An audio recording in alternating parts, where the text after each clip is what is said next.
masdan ng kapaligiran, magagandang tanawin, dagat at kabundukan. Uri ng mga ibon, bulaklak na nagagandahan, iba't iyan ay kaloob ng Diyos na may lalang. Dakila ka, O Diyos, purihin ka, mga biyaya mo'y laging bago tuwing umaga. Mapagpalang Diyos namin, wala nang hahanapin pa, lahat ay nasa iyo na. Itong aming hain ay pagsamba.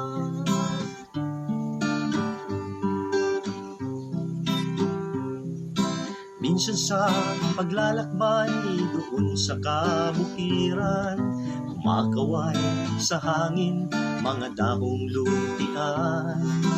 Kay sarap damhin, hangin na amihan, di ba't iyan ay kaloob ng Diyos na may lalang. Dakila ka, O Diyos, purihin ka,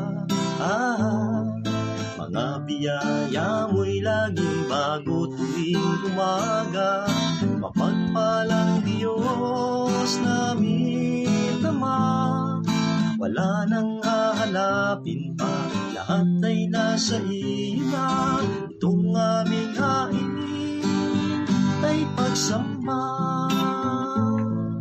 Dakila ka, O Diyos, purihin ka.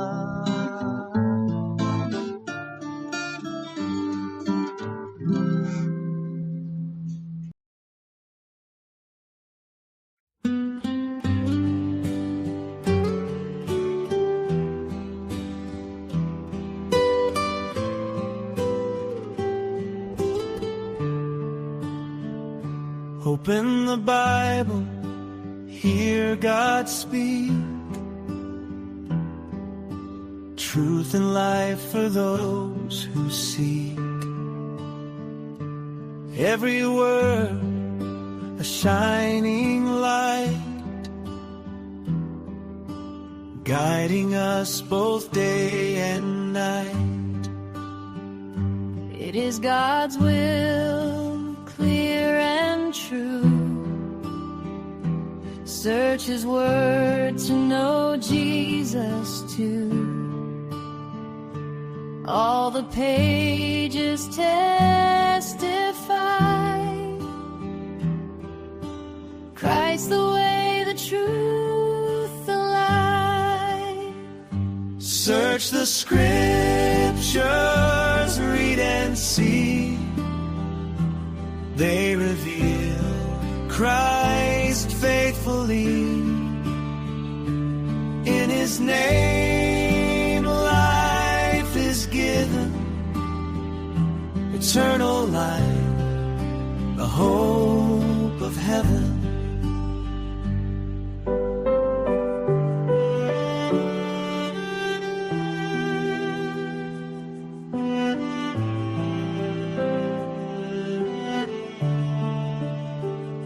We are just pilgrims passing through.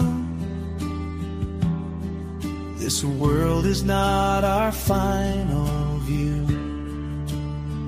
God's word our map, His truth our guide. With Jesus walking by our side. Search the scriptures, come and see. They lead us to eternity. Through the Son, God's perfect plan, life eternal in the great I am. Search the scriptures, read and see.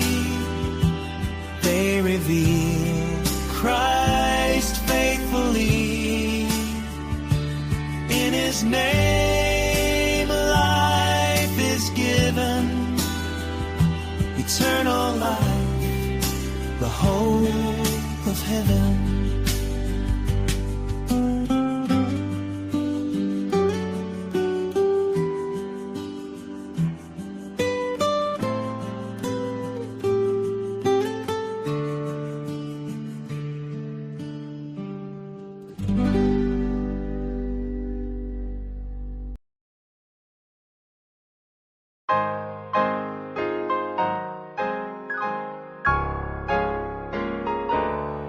Mapagpalang umaga sa bawat isa. Tayo ay nagpapasalamat sa Panginoon na muli tayo ay balik dito sa ating pong morning devotion.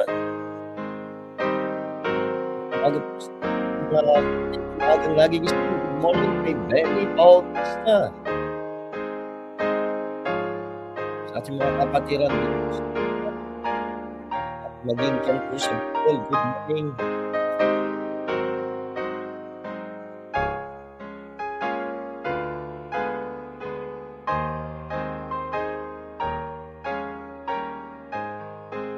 Tayo po muna ay dumulog sa Panginoon sa panalangin.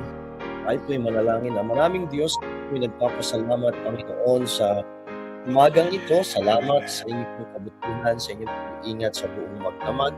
At sa pagkakataon na muli naming mapagbulayan ang inyong mga salita, alangin po namin ang inyong pong pangunguna, pangungusap, po at inyong turuan at ang aming pananampalataya ay inyong pong tagiin at pasiglahin gamit ang inyong pong mga salita. Salamat po at itama niyo ang aming mga puso. Ito po yung aming samot dalangin in Jesus' name. Amen.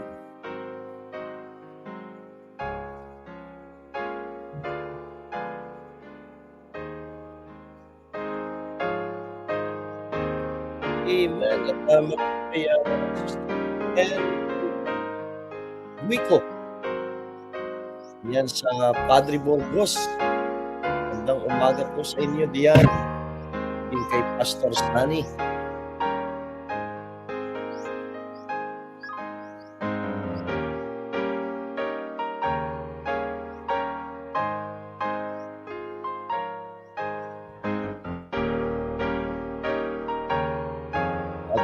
Pastor Leo, good morning.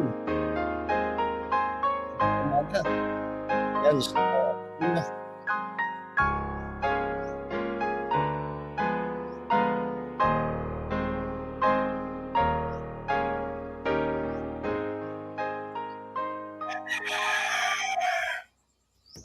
Dito na po tayo sa Psalms chapter 63 at muli po ay isang chapter itong ating pong pagbulayan, Psalms chapter 63 at basahin ko lang po itong verse 1 pero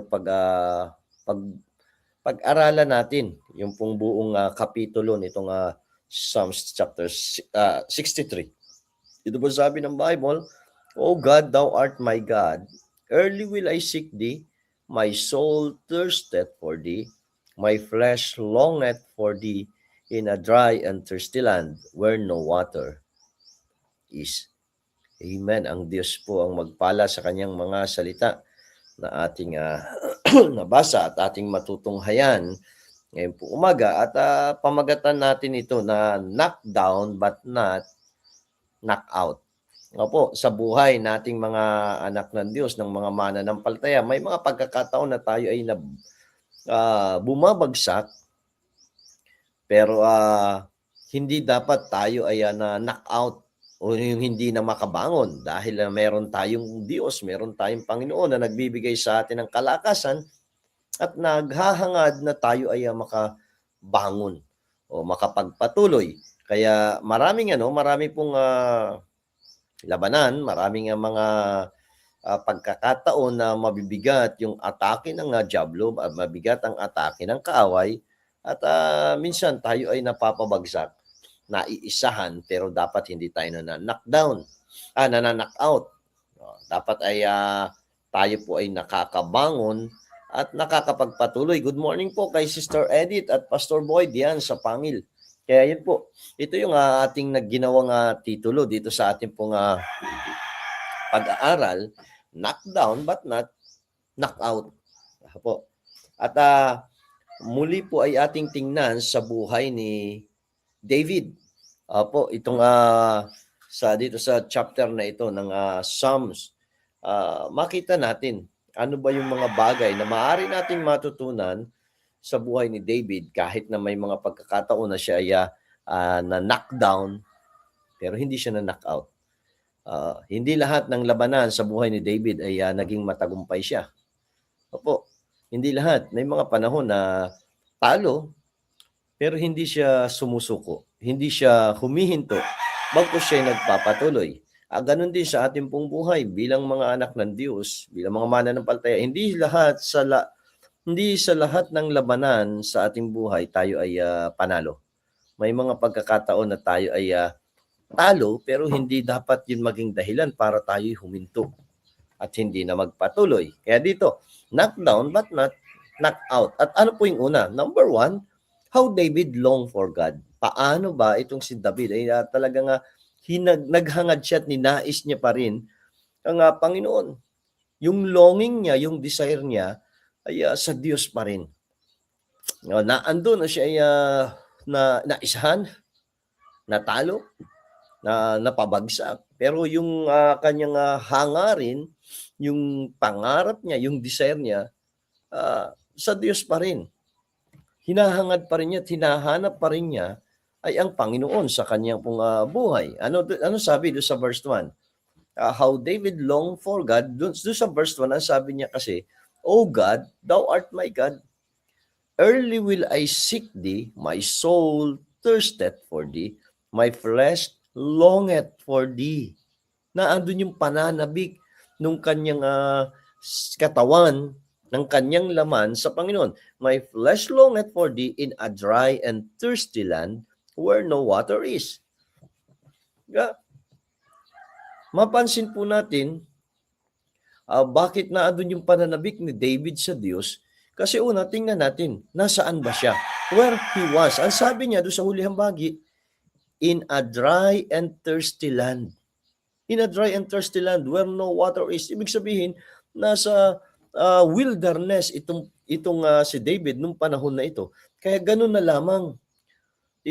Kumbaga nga po sa ating kalalagayang espiritual, minsan dumarating tayo sa punto sa ating buhay na tayo ay nasa wilderness. Ba?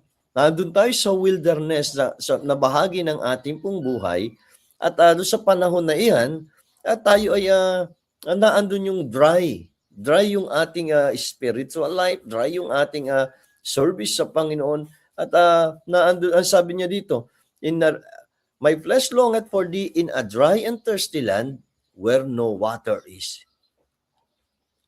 Where no water is. Kaya doon sa panahon, sa sitwasyon, sa kalalagayan na naandun si David sa dry and thirsty land,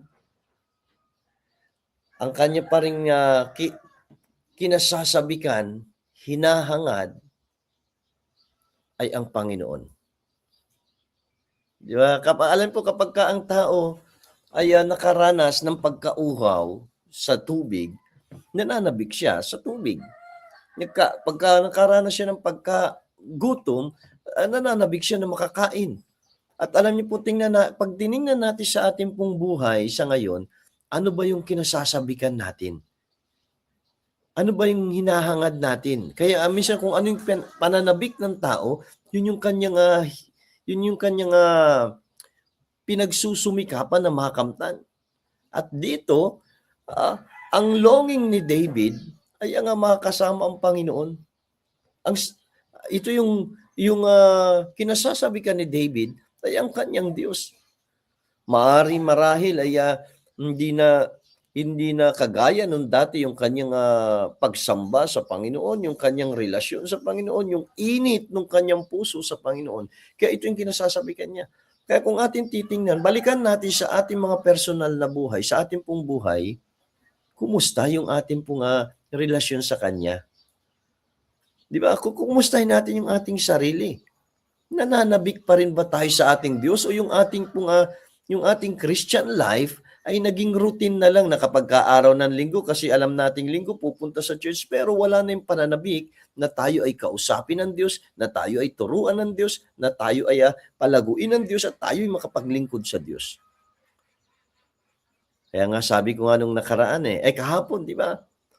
Minsan kahit sa mga naglilingkod sa Panginoon, sa mga manggagawa, mga misyonero, kapastoran, parang minsan iba na rin yung purpose bakit naglilingkod. Kaya nga sabi ko, sana wala sa kalipunan ng mga baptist. Bakit?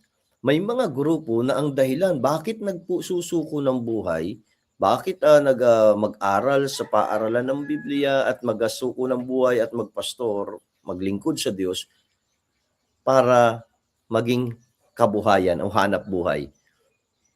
Diba? Kasi iniisip nila may sahod dito, malaki ang sahod dito. Wala na yung longing niya, hindi na sa Diyos, kundi saan? Sa material na bagay. Mali. Kaya dito si David, sabi niya, "Oh God, thou art my God. Early will I seek thee." Maaga pa. Hinahanap na kita, hahanapin kita. Nauuhaw ang aking kaluluwa sa iyo. Diba? My soul thirsted for thee. My flesh longeth for thee. Bakit? Bakit ganito yung sabi ni David? Nakita natin kung nasaan siya. Bakit nangyari at paano ito si David ay yung gano'n na lang yung longing niya sa Panginoon kasi naandun siya sa lugar na nasa lugar siya na tuyot at walang tubig. Sabi niya, in a dry and thirsty land where no water is. My flesh longeth for thee in a dry and thirsty land where no water is. Nasa wilderness siya. Di ba? Kaya kung titingnan natin, nasaan ba tayo ngayon sa ating kalalagayang espiritual? Baka tayo nasa wilderness. Mas mainam na panabikan natin ay ang Diyos at hindi yung mga bagay dito sa sanlibutan. Hindi ko sinasabi na wag na nating hangarin na hindi natin kailangan. Kailangan natin yan. Pero dapat mas nananabik tayo sa ating Diyos. Verse 2, "To see thy power and thy glory, so as I have seen thee in the sanctuary." Ano nga hangad niya? Una, nasaan ba siya? Where he was? Nasa wilderness. Kaya ganun yung longing niya sa Panginoon. He longed for God. Verse 2, sa verse 2, what he wanted. Ano yung nais niya? Ang sabi niya dito, "To see thy power and thy glory, so as I have seen thee in the sanctuary." Nais kong makita, nais kong matunghayan ang iyong kapangyarihan, ang iyong kaluwalhatian. Kaya gano'n na lamang yung pananabik ni David sa Diyos, sa kanyang Diyos, dahil nais niya na matunghayan, makita, mapagmasdan, ang kaluwalhatian ng Diyos at ang kapangyarihan ng Diyos. Nais niya. Kaya ito yung maganda Yung pananabik natin sa ating Panginoon, hindi para maibsan yung ating kahirapan, maibsan yung ating kalalagayan, magpangit na kalalagayan, kundi para makita natin ang kanyang kapangyarihan at ang kanyang kaluwalhatian. Verse 3, "Because thy loving kindness is better than life, my lips shall praise thee." Ano po ito? Ito po yung dahilan bakit siya sumasamba. He longed for God. Una, nakita natin, nasan ba siya? Where he was. Nado siya sa sitwasyon, kalalagayan, na nasa dry and thirsty land. O sabi ko nga kanina, ay wilderness.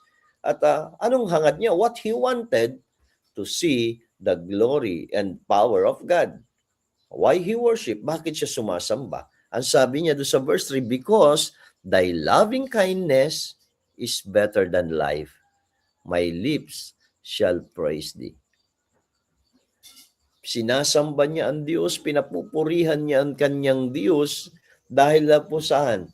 Dahil sa kanyang kagandahang loob na mainam pa kaysa sa buhay. Diba? Yung loving kindness ng Panginoon, sabi niya, better than life. Yung kagandahang loob ng Diyos. Ito po ba ay nakikita ba natin? Nakikita ba natin ito sa ating pong mga buhay na yung mas mainam yung kagandahang loob ng Diyos kaysa sa ating buhay. Di ba? Kaya natin sinasamba siya dahil sa kanyang kagandahang loob sa atin. Kaya nga po sabi ko nga nung mga nakaraan pa na yung ating mga ginagawa sa ating pong buhay para sa ating Panginoon, gawin lang natin bilang pasasalamat sa Kanya. Bakit ka maglilingkod? Bilang pasasalamat sa Diyos. Bakit natin ginagawa na mag-akay ng kaluluwa? Bilang pasasalamat sa Diyos. Bakit natin ginagawa na sumamba? Bilang pasasalamat sa Diyos. Bakit tayo nagbibigay ng ating panahon? Pasasalamat sa Diyos. Ng ating lakas, ng ating salapi. Pasasalamat sa Diyos. Ng ating buhay, ng ating talento. Pasasalamat. Dahil sa kagandahang loob ng ating Diyos. Ito si David. He longed for God. At dahil naandun na siya sa sitwasyon o sa kalalagayan na siya ay nasaan? Nasa wilderness, in a dry and thirsty land. At ano yung hangad lamang niya? Hangad niya na makita ang kapangyarihan at kaluwalhatian ng Diyos. At bakit siya sumasamba? Dahil sa kagandahang loob ng Diyos. Sabi niya, my lips shall praise thee, because thy loving kindness is better than life. Nandun na siya sa wilderness, na bahagi ng kanyang buhay, naaring sabi ko nga kanina, kaya ito yung ginawa nating titulo, knock down, but not knock out. Napabagsak siya, pero hindi siya umayaw, hindi siya huminto. Hinangad pa rin niya, pinanabikan pa rin niya ang kanyang Diyos sa kanyang buhay. Number 2, how David lived for God. Paano ba si David ay namuhay para sa Diyos? Verse 4, ang sabi dito, thus will I bless thee while I live. I will lift up my hands in thy name. Ano pong ginawa ni David? Paano siya nabuhay para sa kanyang Diyos? He worked for God.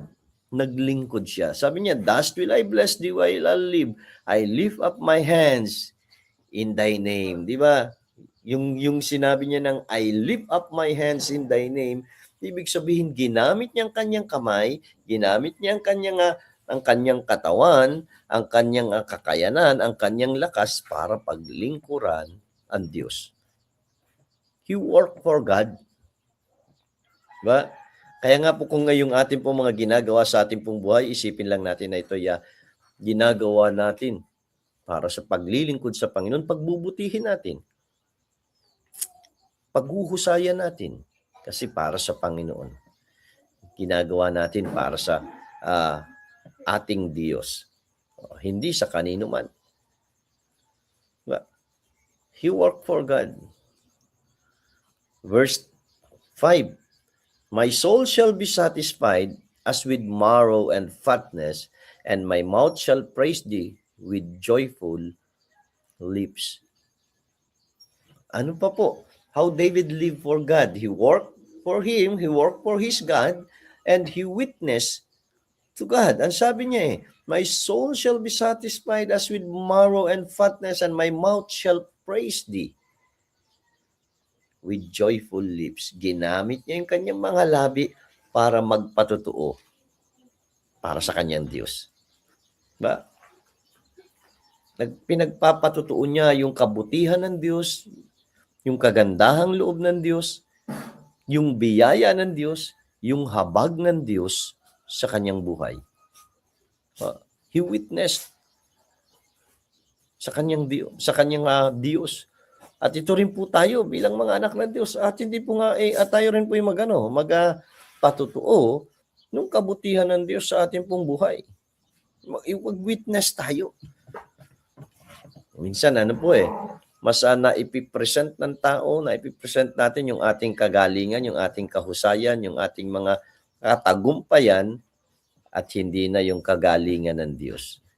Alam naman natin na hindi natin mapagtatagumpayan yung isang bagay kung hindi tayo pinagkalooban ng Diyos ng kakayanan. Hindi natin mararating, maaabot yung anumang katatayuan na naabot natin o narating natin kung hindi dahil sa Panginoon. Ba, alam natin ito eh. Kaya dapat yung ating pagpapahayag o pagpapatotoo ay para sa atin pong Diyos.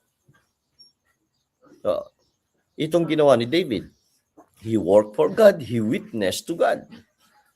Verse 6 and 7, when I remember thee upon my bed, and meditate on thee in the night watches, because thou hast been my help, therefore, in the shadow of thy wings will I rejoice.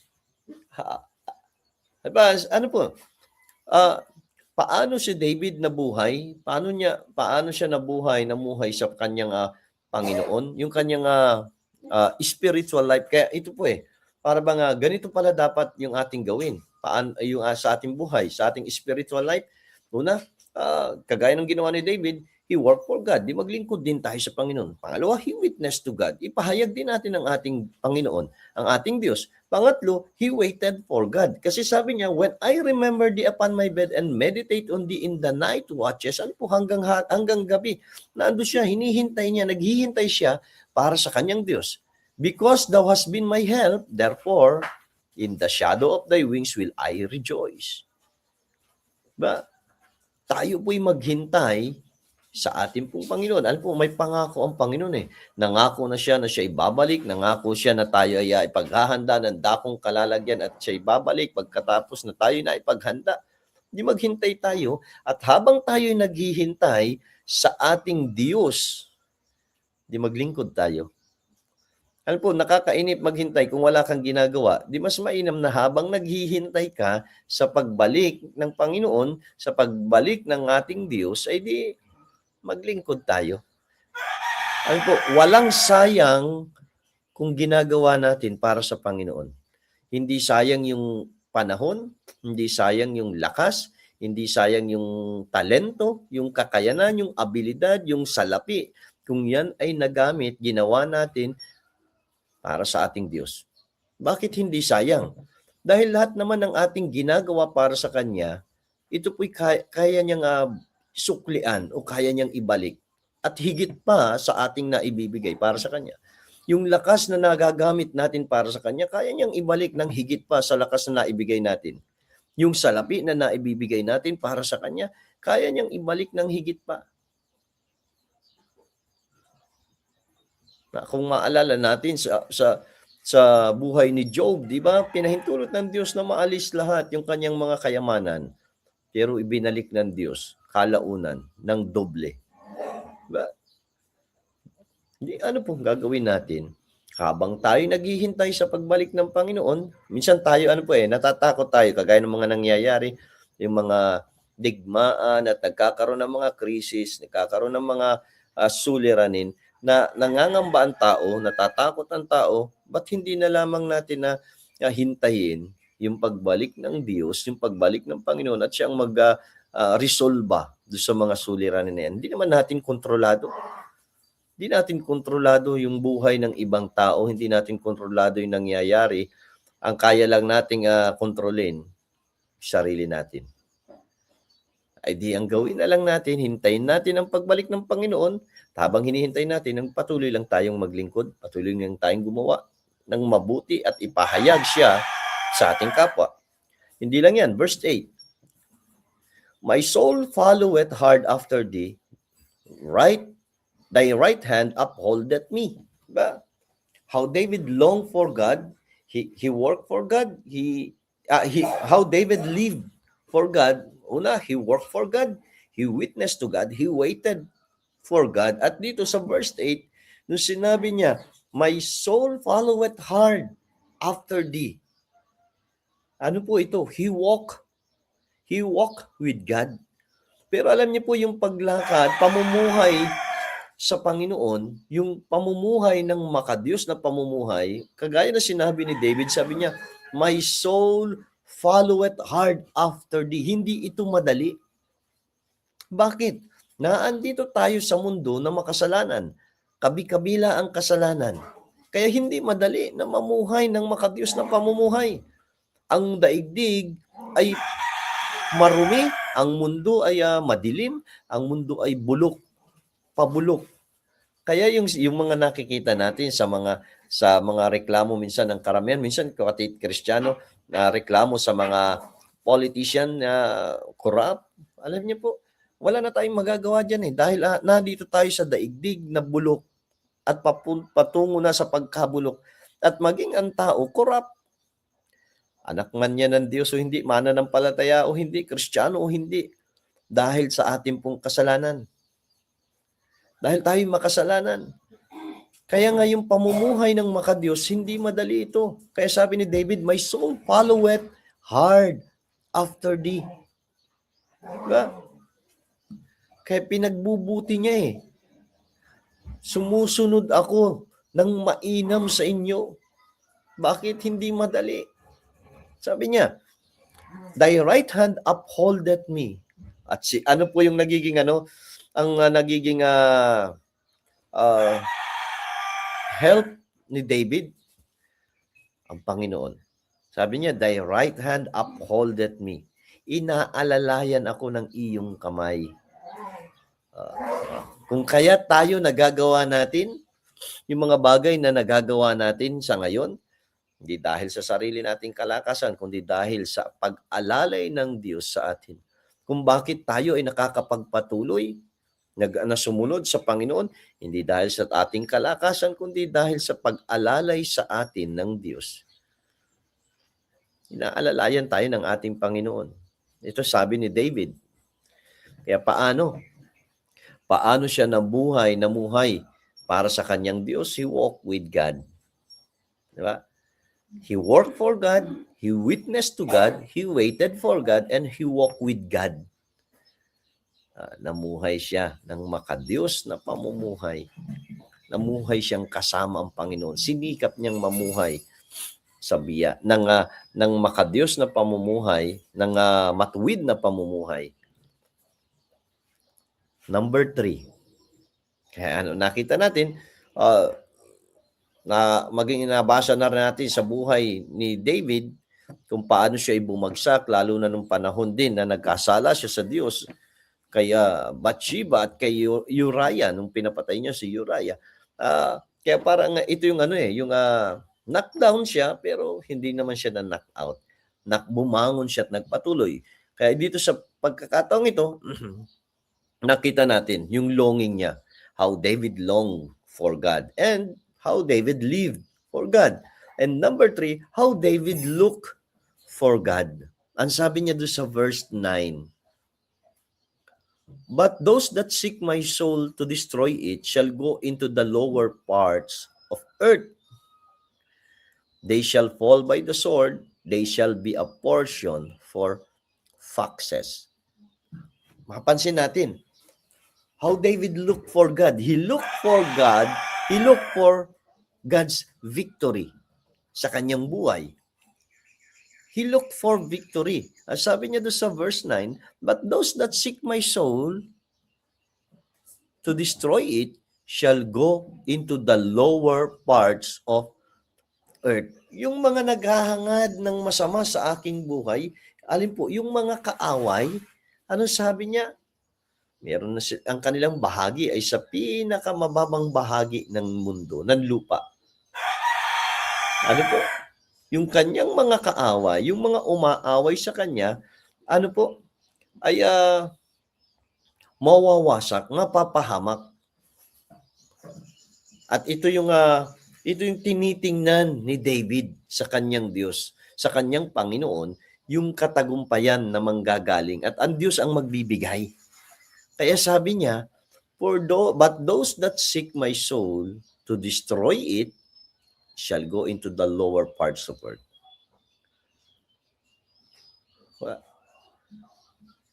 Shall go into the lower parts of it. Yung mga kaaway, yung kalaban niya, papahamak. Hindi lang yun. Yung kanyang mga kaaway, matatalo. Madadaig. Yan sabi niya, they shall fall by the sword. Kahit gaano kalakas, matatalo sila. They shall fall by the sword. His foes defeated and doomed. At hindi lang po sila ay doomed and defeated, devoured. Ang sabi doon sa verse 10, they shall be portion for foxes. Para ba nga naging ano pa naging anong tawag dito? Lalapain pa sila ng mga foxes. Diba? Di ba kung sinabi nga ni Apostle Peter na yung ating kalaban, adversary, the devil as a roaring lion, walketh about seeking whom he may devour. Pero dito, yung panahon na ito, na sinabi ni David, yung mga kaaway, ano daw po, yung mga umaaway sa kanya, sila ang magiging biktima. Yung portion nila ay para na lang sa mga asong gubat. Kaya ano po, how David looked for God, he looked for victory na ibibigay ng Diyos sa kanya. At verse 11, but the king shall rejoice in God, everyone that sweareth by him shall glory, but the mouth of them that speak lies shall be stopped.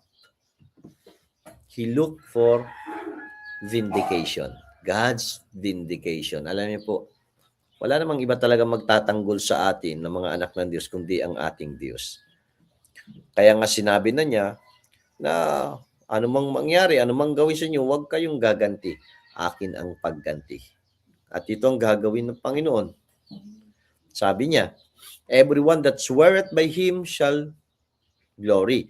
But the mouth, yung mga labi, yung mga bibig nila na nagsasalita ng kasinungalingan, ay ano daw pong gagawin ng Diyos? Pahihintuin. But the mouth of them that speak lies shall be stopped. Patitigilin ng Diyos. Hindi natin alam kung paanong patitigilin, kung paiikliin ba yung dila para maging di na sila makapagsalita o baka talagang tanggalin na yung kanilang buhay para di na sila makapagsalita ng kasinungalingan. Ay ito yung hinahangad, ito yung tinitingnan ni David, hinihintay ni David para sa kanyang Diyos, yung siya ipaghiganti ng Panginoon at yung katagumpayan na ibibigay ng Panginoon. Kaya dito po, makita natin tatlong bagay sa buhay ni David. Maaring siya napabagsak, pero hindi siya lubusang nalugmok o natalo. O sabihin natin umayaw. Siya po'y bumangon at nagpatuloy. At tatlong bagay nakita natin kung paano niya ay hinangad, pinanabikan ang kanyang Diyos, at paano siya ay namuhay para sa kanyang Diyos, at paano niya tiningnan ang kanyang Diyos sa kanyang buhay. Tayo po ay manalangin, Ama naming Diyos, nagpapasalamat kami sa inyo pong mga salita. Salamat sa inyo pong pagtuturo sa amin gamit ang buhay at karanasan itong ni Haring David. Tulungan niyo po kami na nawa ang mga katotohanan ito'y maging totoo rin sa amin pong mga buhay. Patawad sa amin pong mga karumihan at pagkukulang, pagkakamali sa inyo. Hinihiling po namin na bigyan nyo ng kalakasan ng bawat isa, ng biyaya ang inyong mga anak. Maaring may mga labanan din na hindi namin napagtatagumpayan, at maaring ang aming mga kapatid, ang ilan ay nakakaranas din ng sitwasyon kagaya ni David na nasa dry and thirsty land. Ay kayo po, Panginoon, ang aming pong maaasahan. Bigyan nyo sila ng biyaya na hintayin ang inyo pong paggawa, ang inyong pagkilos, ang inyo pong panahon, ang inyo pong timing sa kanila pong mga buhay. Dalangin ko rin po, Panginoon, ang bawat isa ay inyo pong ingatan sa buong maghapong ito, anumang aming gagawin, nawa kayo po ang siyang makita at maitaas. Dalangin ko rin po ang inyo pong mga anak na may karamdaman, patuloy na kagalingan ay igawad nyo sa kanila. Maging, Panginoon, sa mga kapastoran, mga misyonero na tinawag nyo at ginagamit sa inyo pong ubasan, bless nyo po ang kanilang buhay, kanilang family, ang kanilang pong health, Panginoon, at provision sa anumang kanilang pangangailangan. Maging ang aming bansa, patuloy po na kayo po ang siyang gumawa, kumilos, at sa mga namiminuno, Panginoon, sa aming pamahalaan mula sa pinakamababang sektor ng aming pong pamahalaan hanggang sa national, hanggang sa aming presidente, kayo po ang siyang manguna sa kanila at nawa sila rin ay maabot ng inyong ebanghelyo at makakilala sa inyo bilang Panginoon at tagapagligtas. Pinagkakatiwala po namin sa inyong buong maghapong ito. Kami po ay inyong samahan at pangunahan at kayo nawa ang siyang maluwalhati sa namang aming gagawin. Ang lahat ng ito ay aming sama at dalangin in Jesus' name. Amen. Amen. Magandang umaga po at pagpalain tayo ng Panginoon sa ating pong mga kapatid na kasama natin ngayong umaga. Maraming salamat po na patuloy kayong sumusubaybay at sumasama sa ating morning devotion kay Hilda Fruto. Maraming salamat po kay Sister Nita at maging kay Jade Correo diyan sa Binyan. Good morning. Rosemary Abad dyan sa Gandang umaga po. At kay Mamu, good morning. Salvador Conway dyan sa Iriga. Magandang umaga kay Sister Zenny Serna at Brother Florante. Good morning po. Sister Edna Cruz, good morning. Agnes Conway, good morning diyan sa Iriga. Kay Joffrey, kumusta? Ang napilayan ka sa impact mo. Magaling ka. Maging kaya Lusima, Lola sa Albay. Magandang umaga po sa ilan. Miriam Banyel, good morning. Gloria, Mother Agisman, good morning. Natin mga kapatid, hindi ko man kayo pati dito at nanonood, nananatili. Maraming salamat. Walain life is given, eternal life, the hope of heaven.